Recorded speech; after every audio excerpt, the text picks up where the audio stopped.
그때 넌 말했지. 거지 새끼가 감히 재벌 집안에 오냐고. 이제 알겠어? 진짜 수준이 뭔지 봐. 잘못했어. 내가 잘못했어. 제발 용서해줘. 박민준 기억나? 14년 전에 네가 내 얼굴에 침 받던 거. 너 같은 거지 새끼가 감히 우리 집에. 박재석 회장의 아들 박민준이 제 얼굴에 침을 뱉었습니다. 14살 중학생이 똑같이 14살인 저한테 한 짓입니다. 거지 냄새 진짜 역겹네. 꺼져, 이 쓰레기야. 저는 그 자리에서 얼어붙었습니다. 강남 한복판 100평 펜트하우스 거실. 제가 태어났어야 할 바로 그 집에서 쫓겨나고 있었습니다. 하지만 더 충격적인 건 그 옆에 서 있던 박재석 회장 부부였습니다. 이서진 군, 미안하지만 우리 민준이 말이 맞아. 내가 우리 친아들이라는 DNA 검사 결과를 봤지만 우리는 민준이를 선택하기로 했어. 박 회장 부인 최윤희 여사가 차갑게 말했습니다. 14년을 키운 정이 있고 무엇보다 넌 너무 가난하게 자랐잖니. 우리 집안 수준에 맞지 않아. 그 순간 저는 깨달았습니다. DNA가 증명해도 핏줄이 증명해도 가난하게 자란 진짜 아들보다 부자로 키운 가짜 아들이 더 중요하다는 것을. 하지만 그들은 몰랐습니다. 14년 후 제가 대한민국 최연소 벤처 CEO가 되어서 그들 앞에 다시 나타날 줄은, 그리고 그들이 쌓아온 모든 것을 무너뜨릴 줄은. 1995년 3월 15일 서울 성모병원. 새벽 2시 37분. 같은 시간, 같은 병원, 바로 옆분만실에서 2명의 사내아이가 태어났습니다. 사무실에서는 박재석 회장의 아들이 태어났습니다. 재벌가의 3세. 금수저도 아니고 다이아몬드 수저를 물고 태어난 아이였습니다. 사무실에서는 이철수 씨의 아들이 태어났습니다. 공장 노동자의 아들. 월세방에서 사는 가난한 집 아이였습니다. 두 아이는 신생아실로 옮겨졌습니다. 그날 밤 신생아실 당직 간호사는 김미선, 27살이었습니다. 그녀는 그날 남자친구와 심하게 싸운 직후였습니다. 정신이 없었습니다. 새벽 3시 김미선은 두 아기를 목욕시키고 다시 인큐베이터에 넣었습니다. 하지만 실수했습니다. 이름표를 바꿔서 붙인 겁니다. 박재석 회장의 아들에게는 이서진이라는 이름표가 붙었고 이철수 씨의 아들에게는 박민준이라는 이름표가 붙었습니다. 그렇게 두 아이의 운명이 바뀌었습니다. 김미선은 그 실수를 평생 모르고 살았습니다. 아니, 정확히는 14년 후에야 알게 됩니다. 하지만 그때는 이미 모든 것이 너무 늦어버린 후였습니다. 저는 이서진입니다. 1995년 3월 15일 새벽 2시 37분에 태어났습니다. 서울 성모병원 사호분만실에서요. 하지만 제 출생신고서에는 다른 분만실 번호가 적혀 있었습니다. 사무실이었습니다. 왜냐하면 저는 바뀐 아이였으니까요. 하지만 그때는 아무도 몰랐습니다.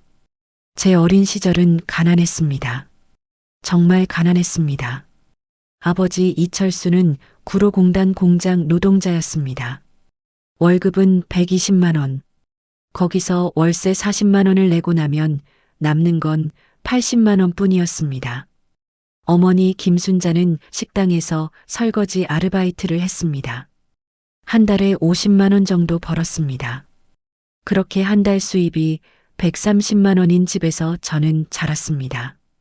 우리 집은 구로구 낡은 빌라 반지하였습니다. 12평? 곰팡이가 벽에 가득했고 여름엔 너무 덥고 겨울엔 너무 추웠습니다. 하지만 부모님은 저를 정말 사랑했습니다. 서진아, 밥 먹어라. 어머니는 당신은 굶으면서도 저한테 밥을 챙겨주셨습니다. 저는 어릴 때 몰랐습니다. 어머니가 배 안 고파라고 하시는 게 거짓말인 줄 나중에 알았습니다. 어머니는 제가 먹고 남은 밥을 드셨다는 것을요. 아버지는 새벽 6시에 나가서 밤 10시에 들어오셨습니다. 주말도 없었습니다. 휴일 특근을 하셔야 돈을 더 벌 수 있었으니까요. 서진아, 아빠가 돈 많이 벌어서 너 좋은 대학 보내줄게. 아버지는 늘 그렇게 말씀하셨습니다. 저는 고개를 끄덕였습니다. 하지만 마음속으로는 알고 있었습니다. 우리 같은 집에서 좋은 대학은 꿈도 못 꾼다는 것을요. 초등학교 때 저는 반에서 가장 가난한 아이였습니다. 다른 애들은 명품 가방을 메고 왔지만 저는 시장에서 산 5,000원짜리 가방을 맸습니다. 다른 애들은 학원을 3개씩 다녔지만 저는 학원 한 번도 못 가봤습니다. 다른 애들은 해외여행 이야기를 했지만 저는 서울 밖을 나가본 적이 없었습니다. 하지만 저는 공부를 열심히 했습니다. 학원을 못 가니까 도서관에서 독학했습니다. 새벽 6시에 일어나서 밤 11시까지 공부했습니다. 선생님들이 놀라워했습니다. 서진이는 정말 똑똑하구나. 이렇게 혼자 공부해서 전교 1등을 하다니. 저는 웃으며 대답했습니다. 감사합니다, 선생님. 하지만 속으로는 생각했습니다. 나는 가난하니까 더 열심히 해야 해. 공부밖에 없어. 초등학교 6학년 때였습니다. 반 친구 하나가 생일 파티를 했습니다. 강남에 사는 부자 집에였습니다.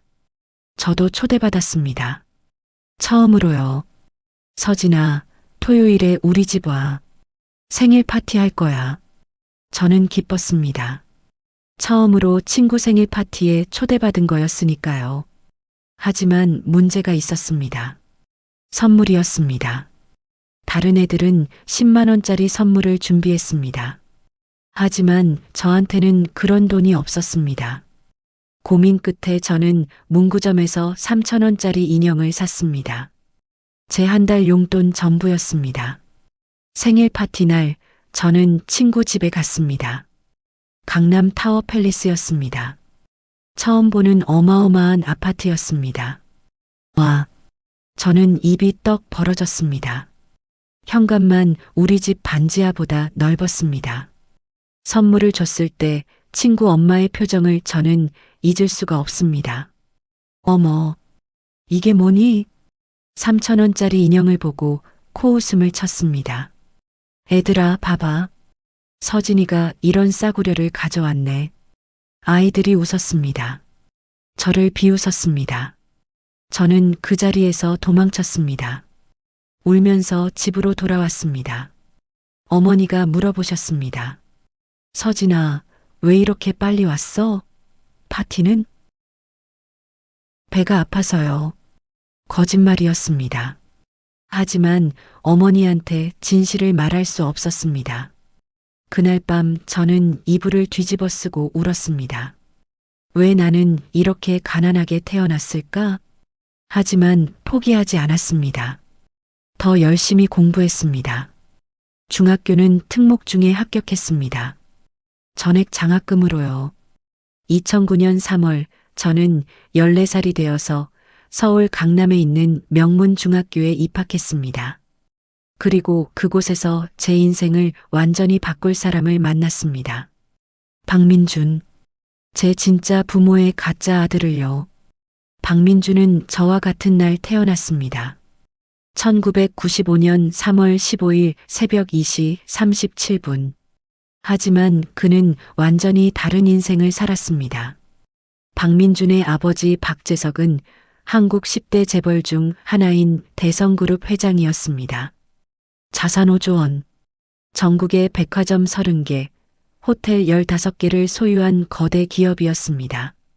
어머니 최윤희는 명문가 출신이었습니다. 서울대 출신의 전직 아나운서, 상류층 사교계의 여왕이었습니다. 박민준은 그런 집에서 자랐습니다. 강남 한복판 100평 펜트하우스, 침실만 5개, 개인 수영장과 헬스장이 있는 집이었습니다. 유모차는 500만 원짜리 명품, 젖병은 스와로브스키 크리스털, 기저귀는 일본에서 공수한 특수 제품, 돌잔치는 신라 호텔에서 했습니다. 하객 500명. 돌잔치 비용만 3억 원이었습니다. 박민주는 어릴 때부터 모든 걸 가졌습니다. 원하는 건 뭐든지 가질 수 있었습니다. 장난감, 옷, 음식, 무엇이든요. 유치원은 강남 최고급 유치원. 한 달 학비가 300만 원이었습니다. 초등학교는 사립초등학교. 1년 학비가 3천만 원이었습니다. 학원은 7개를 다녔습니다. 영어, 수학, 과학, 논술, 피아노, 바이올린, 태권도. 하지만 박민주는 공부를 안 했습니다. 학원을 다녀도 딴짓만 했습니다. 숙제는 안 하고 시험은 커닝으로 넘어갔습니다. 선생님들이 뭐라 하면 부모님이 돈으로 해결했습니다. 우리 민준이가 좀 산만하죠? 죄송합니다. 이거 받으세요. 봉투에 현금 500만 원. 선생님들은 입을 다물었습니다. 박민주는 성격도 최악이었습니다. 자기보다 가난한 애들을 괴롭혔습니다. 야, 너 가방 얼마야? 5만 원? 하, 거지네. 내 가방은 500만 원인데. 친구들 돈을 뺏기도 했습니다. 야, 너 용돈 있지? 나 줘. 안 주면 팬다. 선생님한테 걸려도 소용없었습니다. 부모님이 또 돈으로 해결했으니까요. 초등학교 5학년 때 박민주는 친구를 심하게 때렸습니다. 이유는 그 친구가 자기보다 시험 점수가 높았다는 것 뿐이었습니다. 감히 나보다 점수가 높아? 너 죽을래? 주먹으로 얼굴을 때려서 코피가 났습니다. 피해자 부모가 학교에 찾아왔습니다. 하지만 박재석 회장이 직접 나섰습니다. 얼마면 되겠습니까? 현금 5천만 원. 피해자 부모는 돈을 받고 조용히 사라졌습니다. 박민주는 그날 배웠습니다. 돈이면 뭐든지 된다. 중학교에 진학할 때도 마찬가지였습니다. 성적은 꼴찌였지만 부모님이 학교에 50억 원을 기부했습니다. 그렇게 박민주는 명문중학교에 특차로 입학했습니다. 2009년 3월 박민주는 14살이 되어서 서울 강남 명문중학교에 입학했습니다. 그리고 그곳에서 자신의 진짜 핏줄을 만났습니다. 이서진. 자신의 가짜 부모의 진짜 아들을요. 중학교 입학식 날이었습니다. 저 이서진은 새 교복을 입고 학교에 갔습니다. 교복은 학교에서 장학생에게 무료로 준 것이었습니다. 가방은 여전히 시장에서 산 싸구려였습니다. 하지만 저는 당당했습니다. 전액 장학생으로 입학한 것이 자랑스러웠으니까요. 교실에 들어갔을 때 분위기가 달랐습니다. 아이들은 모두 명품을 걸치고 있었습니다. 가방, 신발, 시계, 모든 게 반짝거렸습니다. 저는 구석 자리에 앉았습니다. 그때 교실 문이 벌컥 열렸습니다. 한 남학생이 거드름을 피우며 들어왔습니다. 박민준이었습니다. 야, 내 자리 어디야? 반 아이들이 웅성거렸습니다. 저 애가 박재석 회장 아들이래. 대성그룹 후계자잖아. 우와, 진짜 부자네. 박민주는 교실을 한 바퀴 둘러보다가 제가 앉은 자리 바로 앞에 앉았습니다. 수업이 시작되고 자기소개 시간이 됐습니다. 저는 박민준입니다. 아버지는 대성그룹 회장이십니다. 잘 부탁드립니다. 아이들이 박수를 쳤습니다. 제 차례가 왔습니다. 저는 이서진입니다. 구로구에서 왔고 열심히 공부하겠습니다. 박수 소리가 훨씬 작았습니다. 박민준이 고개를 돌려 저를 봤습니다.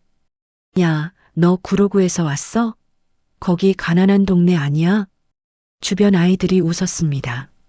저는 아무 대답도 하지 않았습니다. 점심시간이 됐습니다. 아이들은 모두 학교 식당이 아니라 밖으로 나가 비싼 식당에서 먹었습니다.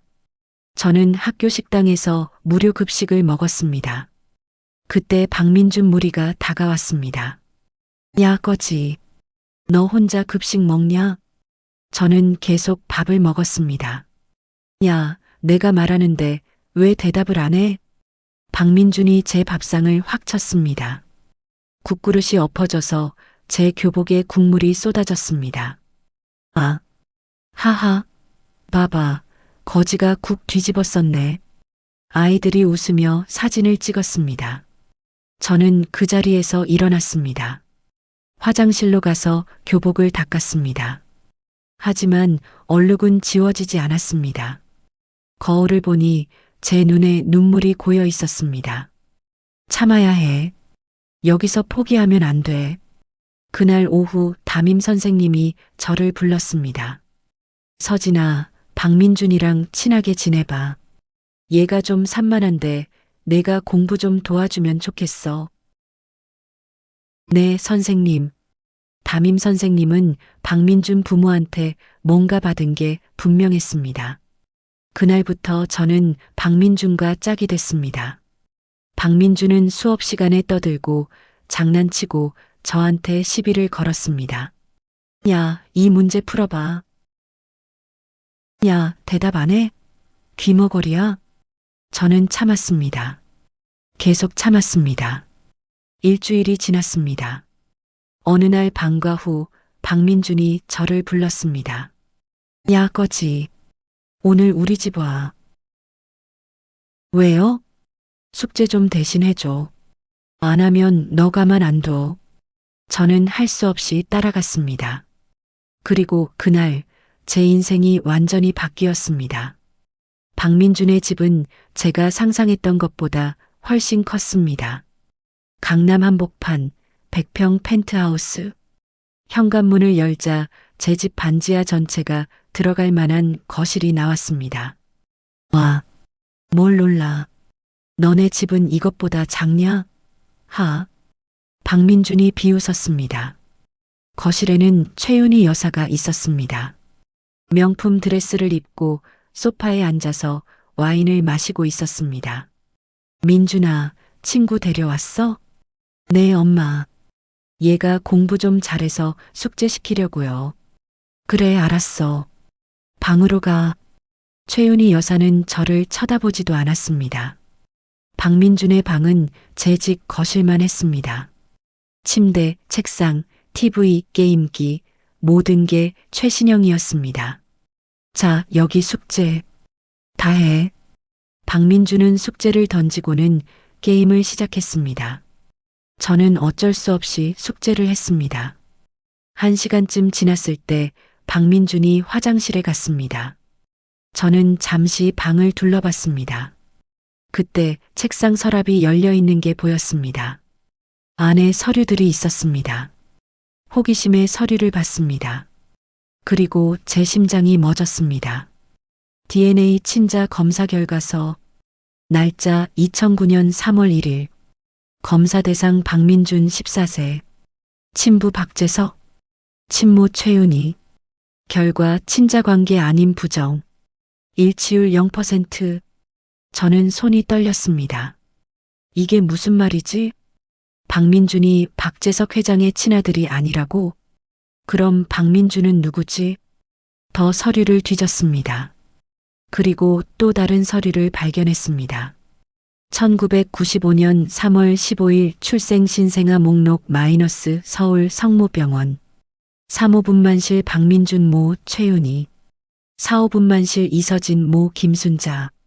그리고 그 밑에 손으로 쓴 메모가 있었습니다. 김미선 간호사 증언 당일 신생아실에서 이름표 착오 가능성 있음. 추가 조사 결과 이서진이 철수의 아들과 박민준의 DNA 대조 필요. 그리고 마지막 서류. DNA 친자 검사 결과서 2차. 날짜 2009년 3월 15일. 검사 대상 1 박재석. 검사 대상 2 이서진 이철수의 아들. 14세. 결과 친자 관계 확인. 일치율 99.99%. 저는 그 자리에 주저앉았습니다. 이게 무슨, 제가 박재석 회장의 친아들이라고? 그럼 박민준은 이철수 씨의 친아들이고 우리가 바뀐 거라고? 신생아실에서 머리가 하얗게 변했습니다. 그때 방문이 열렸습니다. 박민준이 아니었습니다. 박재석 회장이었습니다. 박 회장이 제가 서류를 들고 있는 걸 봤습니다. 얼굴이 굳어졌습니다. 이서진, 내가 그걸... 저는 떨리는 목소리로 물었습니다. 이게 진짜예요? 박 회장은 한숨을 쉬었습니다. 그래, 진짜다. 그럼 너는 내 친아들이야. 그리고 민준이는 이철수 씨의 친아들이지. 저는 울컥했습니다. 그럼 왜 저한테 말씀 안 하셨어요? 박 회장은 대답하지 않았습니다. 그때 거실에서 최윤희 여사가 들어왔습니다. 여보, 무슨 일이? 저를 보더니 얼굴이 굳어졌습니다. 이 애가 서류를 봤어. 뭐? 최윤희 여사가 제게 다가왔습니다. 이서진, 들어봐. 우리가 설명할게. 설명이요? 뭘 설명하시게요? 제 목소리가 떨렸습니다. 저는 여기서 태어났어야 했잖아요. 이 집에서, 이 부모님 밑에서. 그런데 왜 저는 구로구 반지하에서 자라야 했어요? 박 회장이 답답한 표정을 지었습니다. 미안하다, 서진아. 하지만 뭐예요? 우리는 민준이를 선택하기로 했어. 그 말에 저는 얼어붙었습니다. 뭐라고요? 최윤희 여사가 말을 이었습니다. 우리는 민준이를 14년 동안 키웠어. 그 정이 있어. 그리고 솔직히 너는 너무 다르게 자랐잖니. 다르게요? 너는 가난하게 자랐어. 구로구에서, 반지하에서. 우리 집안 수준에 맞지 않아. 그 순간 제 심장이 터질 것 같았습니다. 수준이요? 제가 수준에 안 맞는다고요? 저는 믿을 수가 없었습니다. 최윤희 여사는 차갑게 고개를 끄덕였습니다. 그래, 너는 우리 집안 사람으로 살기엔 너무 가난하게 자랐어.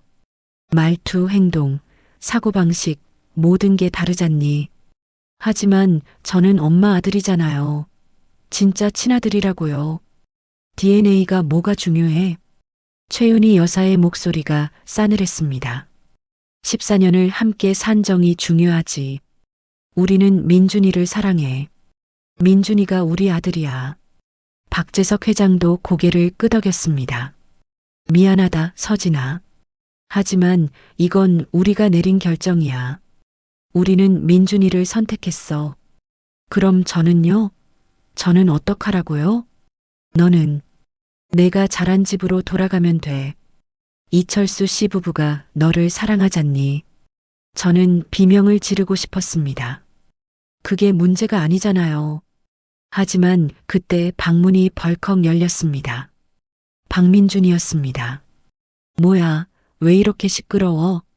박민준은 상황을 파악하지 못한 채 어리둥절한 표정이었습니다. 박재석 회장이 한숨을 쉬었습니다. 민준아, 앉아봐. 우리가 할 말이 있어. 뭔데요? 사실은 박 회장은 모든 걸 설명했습니다. 신생아실에서 바뀐 아이들 이야기를, DNA 검사 결과를, 그리고 그들이 내린 결정을. 박민준은 처음엔 믿지 못하겠다는 표정이었습니다. 뭐라고요? 제가 거지 새끼 아들이라고요? 민준아, 진정해. 진정하라고요? 이게 진정할 일이에요? 박민준의 얼굴이 새하얗게 질렸습니다. 하지만 곧 최윤희 여사가 박민준을 꼭 안았습니다. 민준아, 괜찮아. 우리는 너를 선택했어. 너는 우리 아들이야. 영원히. 정말요? 그럼 내가 누구 핏줄인지는 중요하지 않아. 우린 널 14년 동안 사랑했고 앞으로도 사랑할 거야. 박민준의 얼굴에 안도감이 퍼졌습니다. 그리고 저를 돌아봤습니다. 그 눈빛은 경멸이었습니다. 그럼 쟤는 어떡하고요? 돌려보낼 거야. 원래 집으로. 박민준이 비웃었습니다. 하, 거지 새끼가 진짜 우리 집 핏줄이었네. 웃기네. 저는 주먹을 꽉 쥐었습니다. 너, 뭐가 불만이야? 너 원래 집으로 돌아가면 되잖아. 너네 가족 만나서 좋겠네. 진짜 가족. 민준아. 최윤희 여사가 박민준을 말렸습니다. 하지만 박민준은 멈추지 않았습니다. 아, 그리고 오늘 일은 비밀로 해. 내가 만약 누구한테라도 말하면 박민준이 제 앞으로 다가왔습니다. 너네 아버지 공장에서 잘릴 거야. 우리 회장님 한마디면 되거든. 그리고 너네 집 월세 올릴 수도 있어. 건물주가 우리 회사 협력업체거든. 한마디면 너네 쫓겨나. 제 온몸이 떨렸습니다. 이게세. 야, 말 조심해. 지금 누구한테 하는 소리야? 박민준이 제 멱살을 잡았습니다. 넌 거지야. 거지 새끼가 감히 재벌한테 대들어? 정신 차려. 이 쓰레기야. 탁! 박민준이 제 얼굴에 침을 뱉었습니다. 그리고 밀쳤습니다. 저는 바닥에 넘어졌습니다. 박재석 회장과 최윤희 여사는 아무 말도 하지 않았습니다. 그저 지켜만 봤습니다. 자신들의 가짜 아들이 진짜 아들을 짓밟는 걸 저는 그 순간 깨달았습니다. 아, 이 사람들은 날 진짜로 버린 거구나. 박재석 회장이 차갑게 말했습니다. 이서진 나가봐. 그리고 오늘 일은 절대 누구한테도 말하지 마. 내 가족을 위해서라도. 저는 비틀거리며 일어났습니다. 알겠습니다. 그리고 앞으로 민준이한테 가까이 오지 마. 학교에서도. 혹시 모르니까 하는 말인데 우리한테 돈 달라고 하지 마. 한 푼도 안 줄 거니까. 최윤희 여사도 덧붙였습니다. 그리고 우리가 내 친부모라고 주장하지도 마. 법적으로 너는 이철수 씨 아들이야. DNA는 의미 없어. 저는 아무 말도 할 수 없었습니다. 그저 고개를 숙이고 집을 나왔습니다. 밖은 어두웠습니다. 저는 집까지 걸어갔습니다. 2시간을. 눈물이 멈추지 않았습니다. 왜 이렇게 된 거지? 나는 태어날 때부터 잘못된 거였나? 집에 도착했을 때 어머니가 걱정스러운 얼굴로 문을 열어주셨습니다. 서진아, 왜 이렇게 늦었어? 연락도 없이. 어머니를 보는 순간 눈물이 터졌습니다. 엄마, 왜 울어? 무슨 일 있었어? 저는 어머니를 꼭 안았습니다. 아무것도 아니에요. 어머니는 제 등을 토닥였습니다. 우리 아들 힘든 일 있었구나. 괜찮아. 엄마가 여기 있어.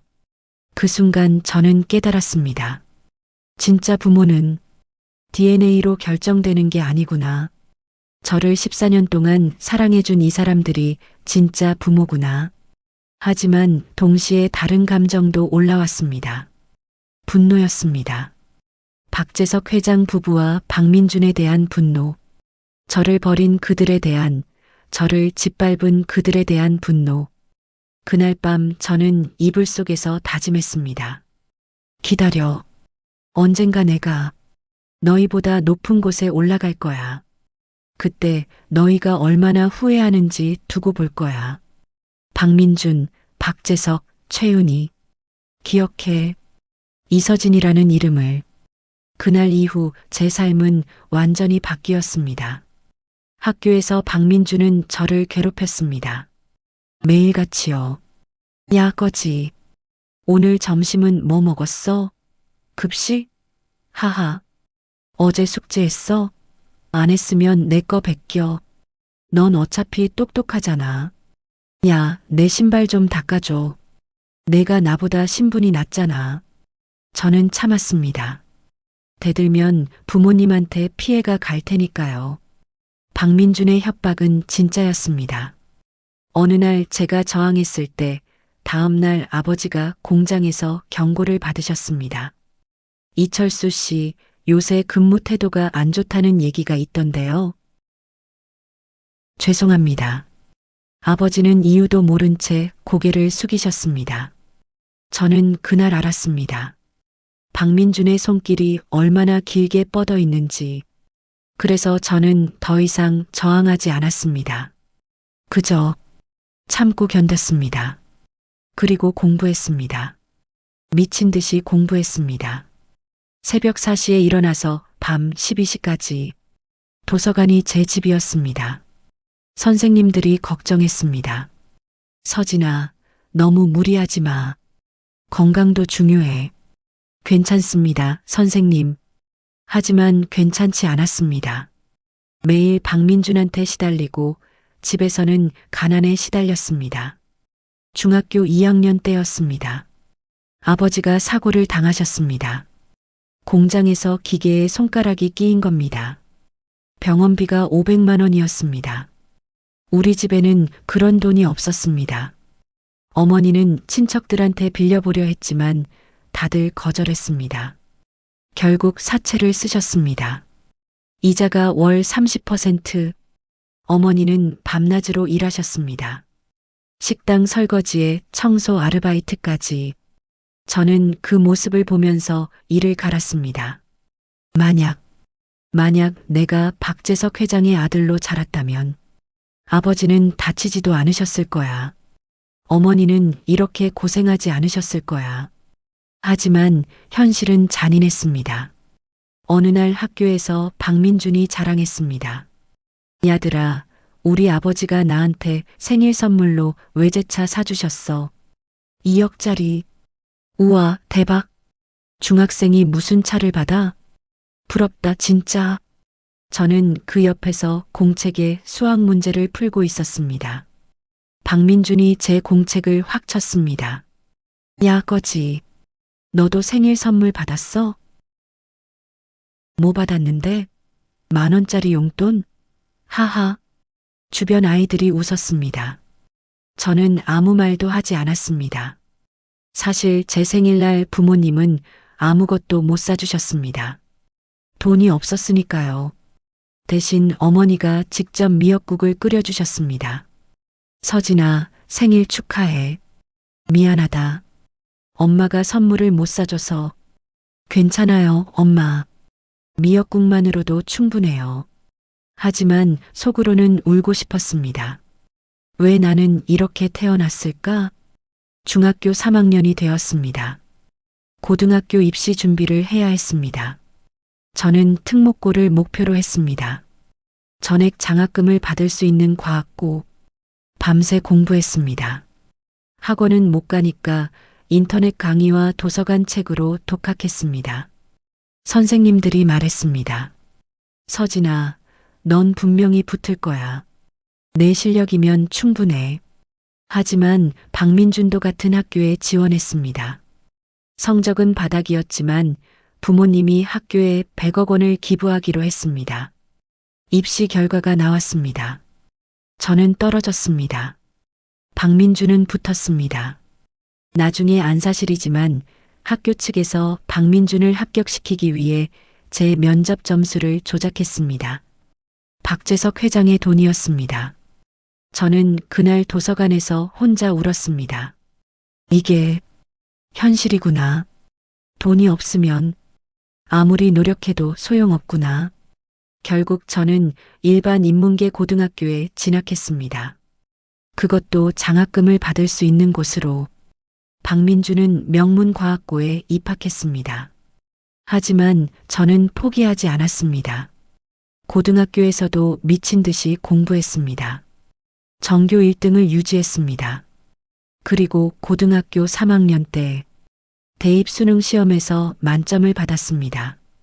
전국 수석이었습니다. 신문에도 났습니다.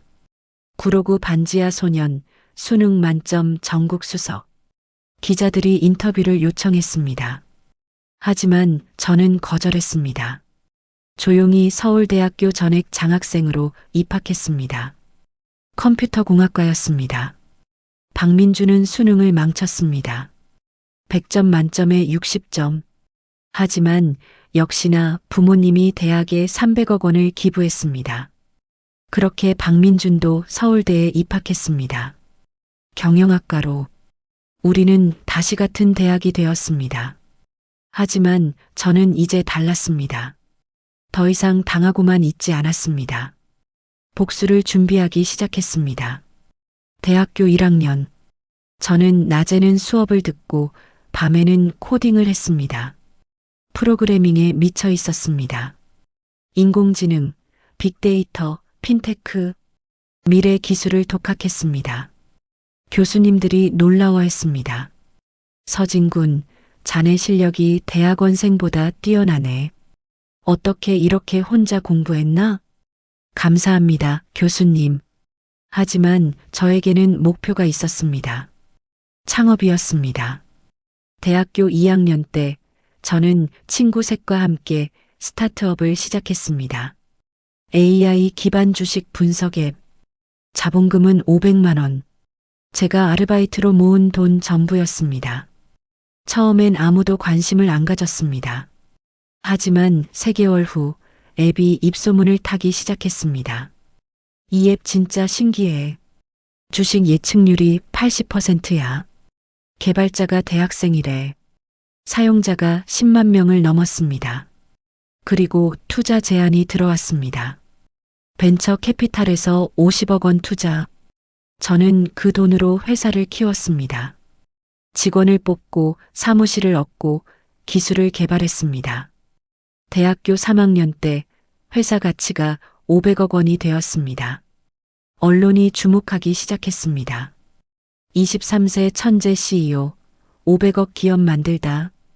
구로구 반지하 소년에서 벤처 CEO로 인터뷰 요청이 쏟아졌습니다. 이번에는 받았습니다. 제 얼굴과 이름이 신문과 TV에 나왔습니다. 박민준도 그 기사를 봤을 겁니다. 그리고 아마 비웃었겠죠. 거지 새끼가 운 좋게 성공했네. 하지만 박민준은 몰랐습니다. 제 진짜 목표가 뭔지. 대학교 4학년 때 저는 박재석 회장의 대성그룹을 조사하기 시작했습니다. 재무제표, 자회사 목록, 협력업체, 모든 것을. 그리고 약점을 찾았습니다. 대성그룹의 백화점 사업부가 적자였습니다. 5년 연속 적자.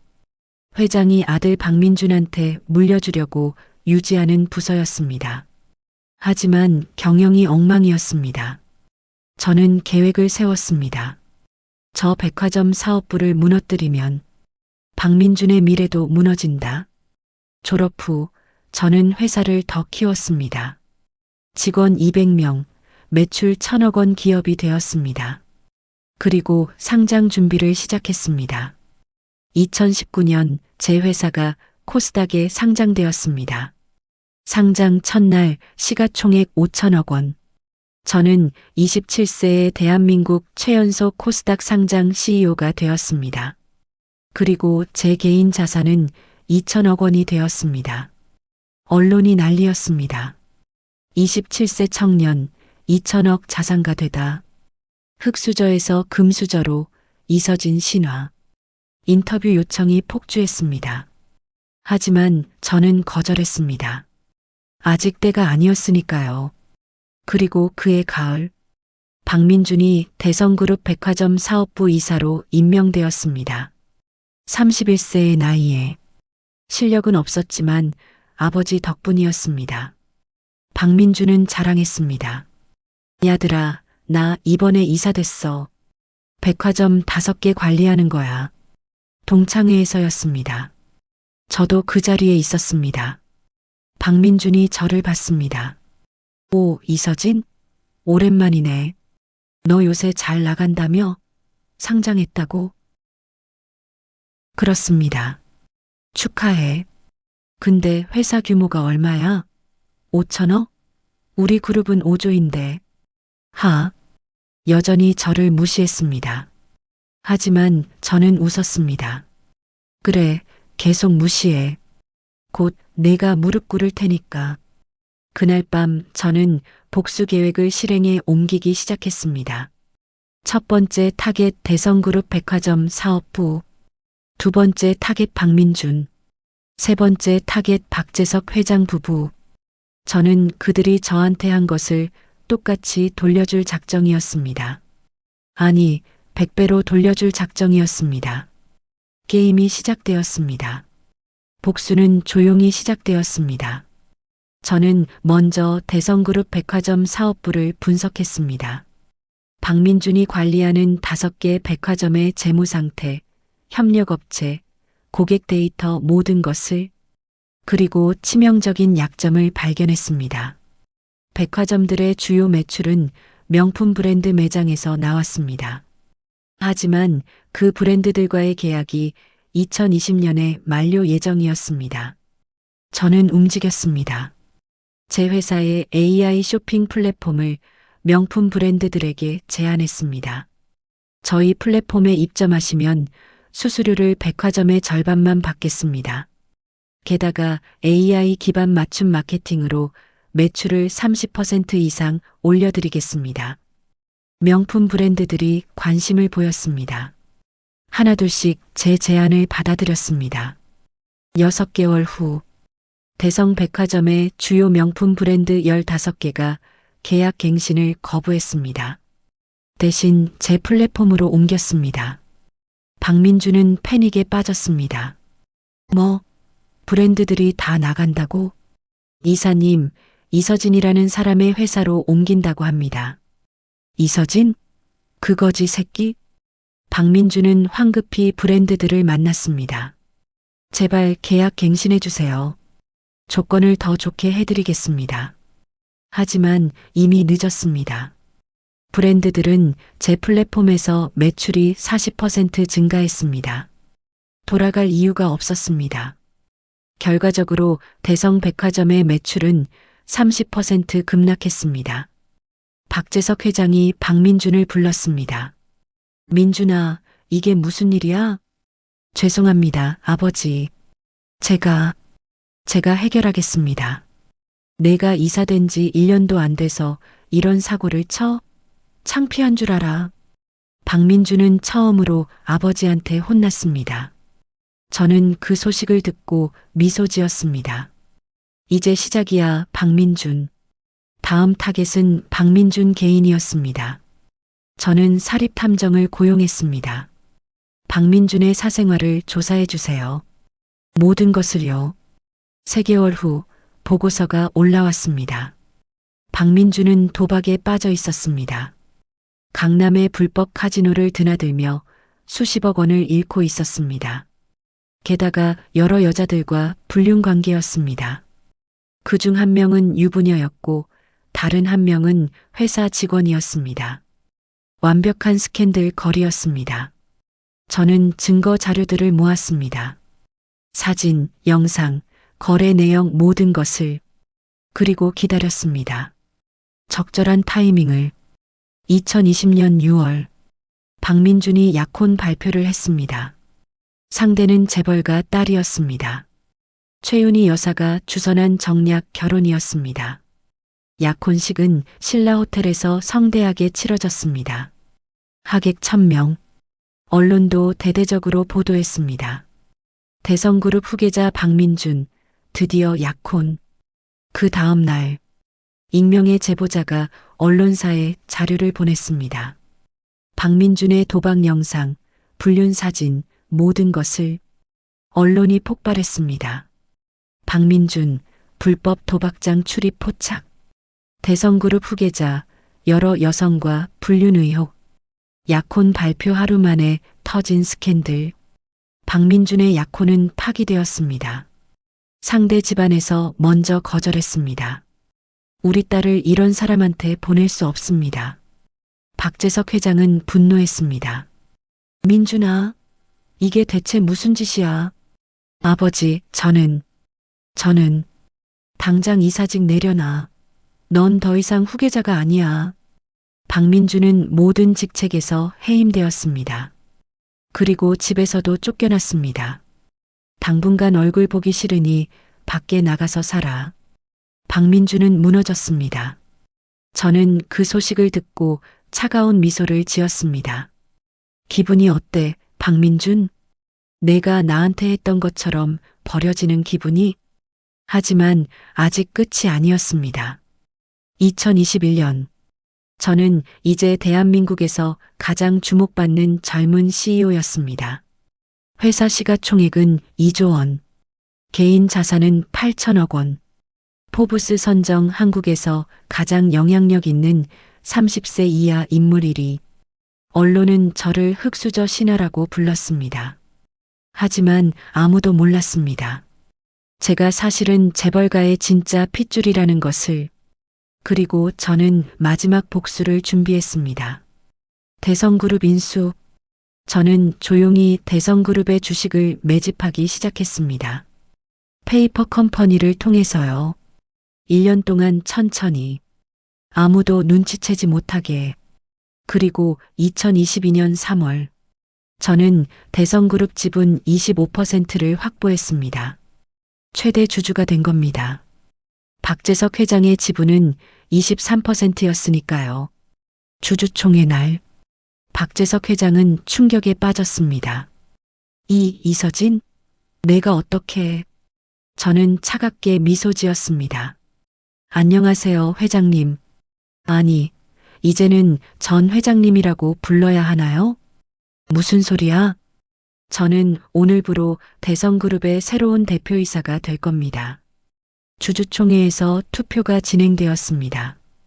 결과는 제 승리. 저는 29세의 나이에 대성그룹 회장이 되었습니다. 박재석은 물러났습니다. 최윤희 여사는 믿을 수 없다는 표정이었습니다. 이서진, 내가 어떻게? 저는 그들을 똑바로 쳐다봤습니다. 기억하세요? 14년 전에 저한테 하신 말. 제가 수준에 안 맞는다고 하셨죠. 가난하게 자라서 당신들 집안 사람이 될 수 없다고. 박재석 회장이 입술을 떨었습니다. 서진아, 그건 이제 누가 수준에 안 맞는지 보이시나요? 저는 회의실을 나왔습니다. 복수는 완성되었습니다. 그날 저녁, 박민준이 저를 찾아왔습니다. 초라한 모습이었습니다. 명품 옷 대신 싸구려 옷을, 자신감 대신 절망을. 이서진, 무슨 일이야, 박민준? 제발 도와줘. 도와달라고? 박민준이 무릎을 꿇었습니다. 잘못했어. 내가 잘못했어. 제발 용서해줘. 저는 그를 내려다봤습니다. 14년 전 제가 바닥에 쓰러졌을 때처럼. 박민준, 기억나? 뭐가? 14년 전에 내가 내 얼굴에 침 뱉던 거. 박민준의 얼굴이 창백해졌습니다. 그때 넌 말했지. 거지 새끼가 감히 재벌 집안에 오냐고. 미안해. 정말 미안해. 그리고 넌 협박했어. 내 가족을 건드리겠다고. 제발. 저는 차갑게 말했습니다. 이제 알겠어? 진짜 수준이 뭔지. DNA가 중요한 게 아니라 사람이 중요하다는 걸. 너는 재벌집에서 자랐어도 쓰레기가 됐고 나는 가난한 집에서 자랐어도 여기까지 올라왔어. 박민준은 울었습니다. 하지만 저는 더 이상 동정심이 없었습니다. 일어나. 응? 일어나라고. 그리고 나가. 제발, 이서진. 한 번만. 나가. 두 번 말 안 해. 박민준은 비틀거리며 일어나 나갔습니다. 그리고 저는 창밖을 바라봤습니다. 강남의 야경이 보였습니다. 14년 전에 쫓겨났던 그 펜트하우스에서 보이는 야경. 이제 이 모든 게 제 것이었습니다. 복수를 마친 후 저는 구로구 반지하를 찾았습니다. 어머니와 아버지가 아직도 거기 살고 계셨습니다. 엄마, 아빠, 서진아. 어머니가 반갑게 저를 맞아주셨습니다. 왜 미리 연락 안 했어? 엄마가 밥 준비할 텐데. 괜찮아요. 그냥 보고 싶어서요. 저는 두 분을 안았습니다. 제 진짜 부모는 이분들이었습니다. DNA가 아니라 사랑으로 증명된 엄마, 아빠, 이제 이사 가요. 이사? 네. 제가 강남에 집 하나 샀어요. 우리 셋이서 살 집. 서진아, 그런 돈이 어디 있어? 있어요.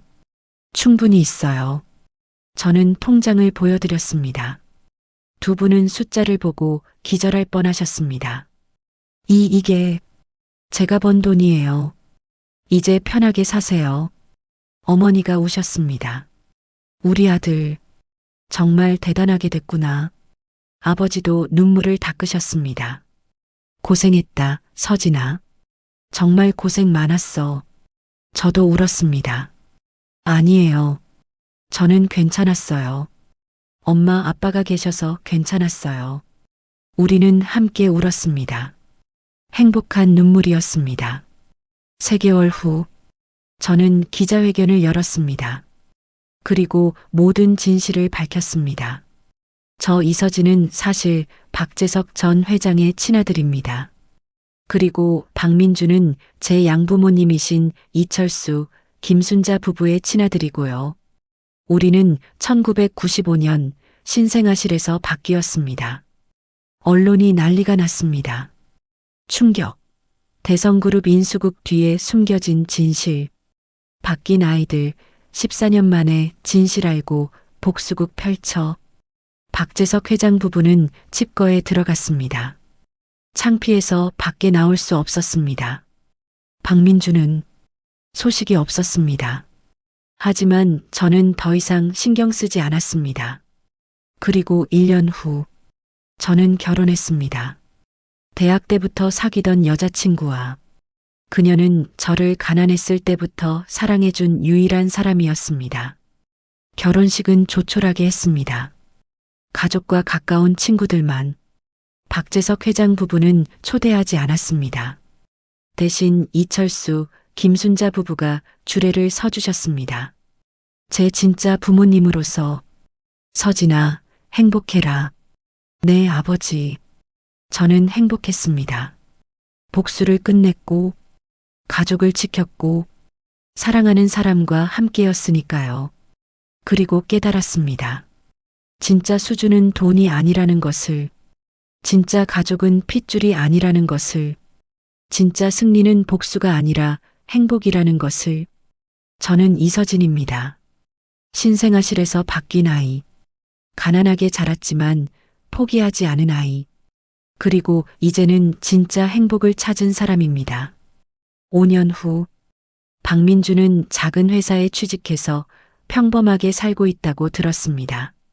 박재석 회장 부부는 조용히 지내고 있습니다. 가끔 저한테 연락이 옵니다. 서진아, 한 번만 만나자. 하지만 저는 거절합니다. 더 이상 그들과 나눌 이야기가 없으니까요. 저는 대성그룹을 혁신했습니다. AI 기반 기업으로 탈바꿈시켰고 5년 만에 그룹 가치를 10조 원으로 만들었습니다. 그리고 이철수, 김순자 부모님은 강남 펜트하우스에서 편안하게 살고 계십니다. 제 딸과 아들을 돌봐주시면서요. 진짜 할아버지, 할머니로서 저는 가끔 생각합니다. 만약 바뀌지 않았다면 어땠을까? 아마 저는 박민준처럼 망가졌을지도 모릅니다. 그리고 박민준은 저처럼 성공했을지도 모릅니다. 하지만 후회는 없습니다. 왜냐하면 저는 깨달았으니까요. 환경이 사람을 만드는 게 아니라 사람이 환경을 이긴다는 것을. 그리고 진짜 부모는 낳아준 사람이 아니라 키워준 사람이라는 것을. 저는 이서진입니다. 그리고 저는 행복합니다.